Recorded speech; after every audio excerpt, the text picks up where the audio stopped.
पूर्व पीडीपी मंत्री और भारतीय जनता पार्टी के नेता जुल्फिकार चौधरी का एक वीडियो सोशल मीडिया पर वायरल है। इस वीडियो में जुल्फिकार चौधरी वेस्ट बंगाल की मिसाल देते हैं और प्रशासन के अधिकारियों को ये कह रहे हैं कि आप बंगाल की तरफ देखिए, वहाँ पर सत्ता परिवर्तन हुआ है और जो लोग इससे पहले जो सत्ता पर वहाँ पर काबिज थे, जो सरकारी अफसर, सरकारी बाबू पहले उनके इशारों पर नाचते थे, आज उनकी टांगें कांप रही हैं। इस वीडियो के वायरल होने के बाद चर्चाएं राजौरी और पुंछ में चारों तरफ हो रही है।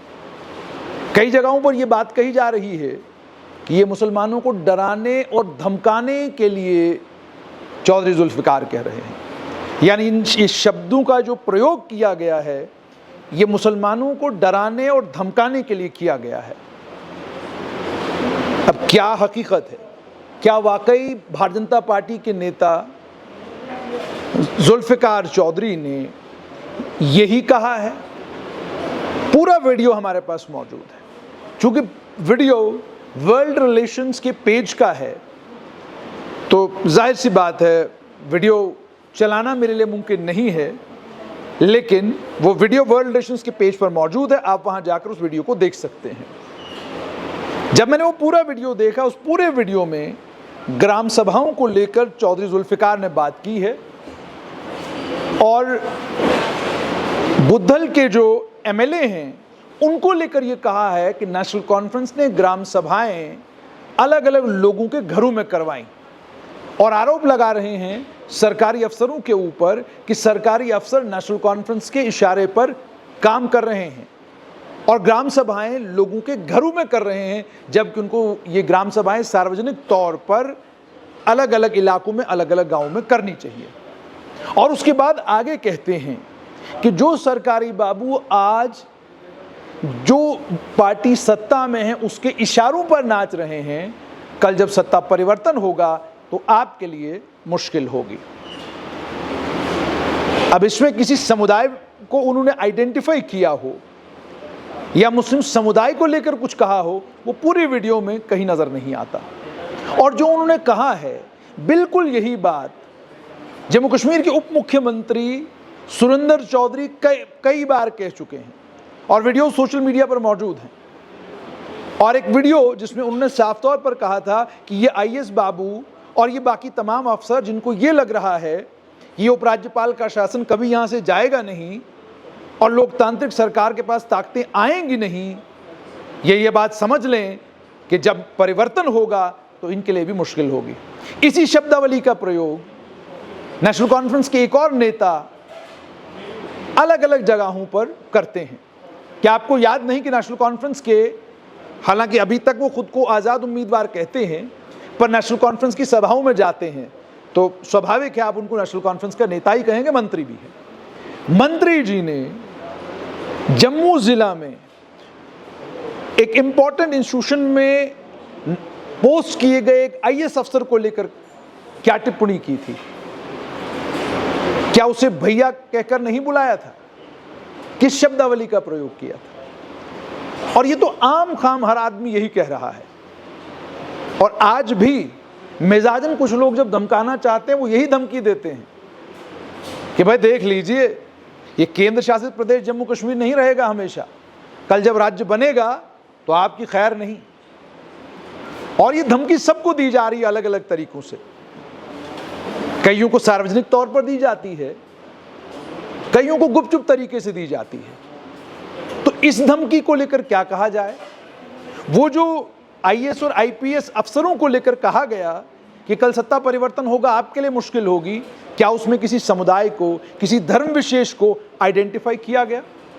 और बंगाल की जब बात भारतीय जनता पार्टी के नेता जुल्फिकार चौधरी करते हैं तो बंगाल में हुआ क्या है?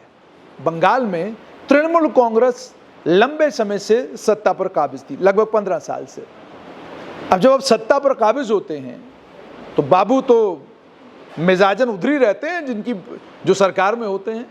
आज भारतीय जनता पार्टी की सरकार है तो बाबू भाजपा की तरफ है कल जब बीजेपी की सरकार नहीं रहेगी, जिसकी आएगी उसकी तरफ हो जाएंगे। जम्मू कश्मीर में ही आप देख लीजिए, 2 भागों में ब्यूरोक्रेसी बटी हुई है। जिस ब्यूरोक्रेसी पर कंट्रोल जम्मू कश्मीर की चुनी हुई सरकार का है, वो चुनी हुई सरकार की सुन रही है, और जिस ब्यूरोक्रेसी पर उपराज्यपाल का कंट्रोल है, वो उपराज्यपाल की सुन रही है। तो यहां 2 भागों में क्यों ब्यूरोक्रेसी बटी हुई है? अगर केवल एक ही मानक सबके सामने है, संविधान, और संविधान को सुनकर ही अगर सब कुछ हो रहा है, तो फिर 2 भागों में साफ तौर पर जो डिवाइड नजर आ रहा है, ये क्यों है? जिसकी जहां चलती है, जो जिसको जहां पर दबा सकता है, दबाने की पूरी कोशिश कर रहा है। ये तो मैं नहीं, बल्कि अलग अलग नेता आरोप लगाते हैं।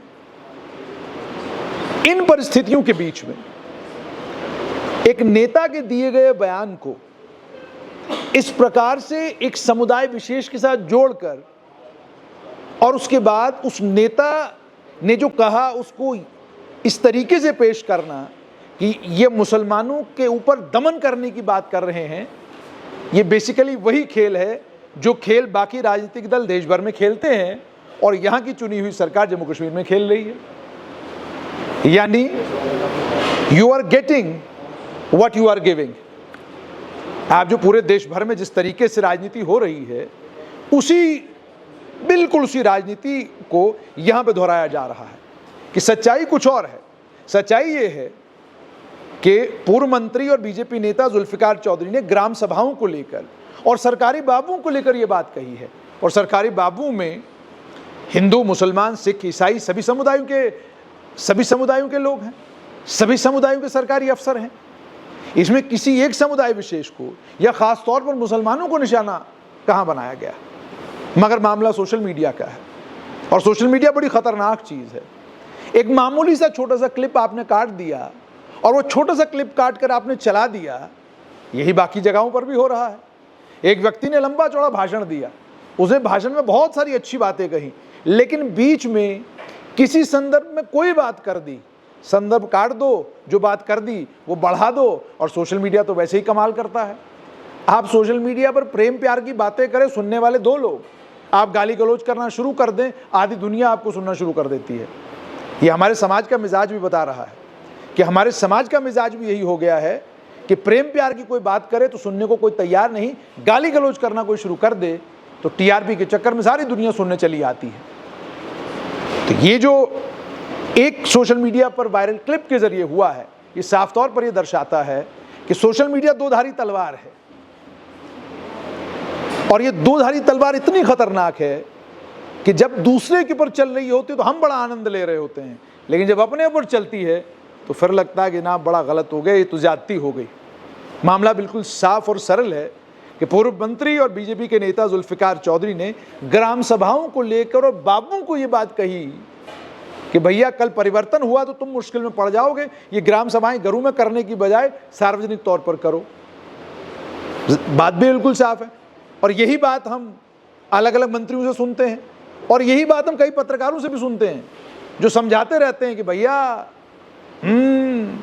कल परिवर्तन हुआ तो बड़ी मुश्किल हो जाएगी। तो ये धमकाने और डराने का ये जो सिलसिला है, इसी पे हमारी राजनीति टिकी हुई है। और किसी ने बड़ा खूब कहा कि बकैती न हो तो बात बने, ऐसा तो हो ही नहीं सकता।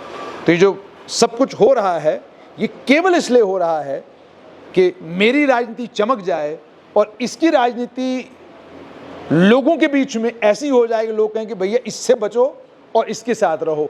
ये वाला खेल जो है वो चल रहा है।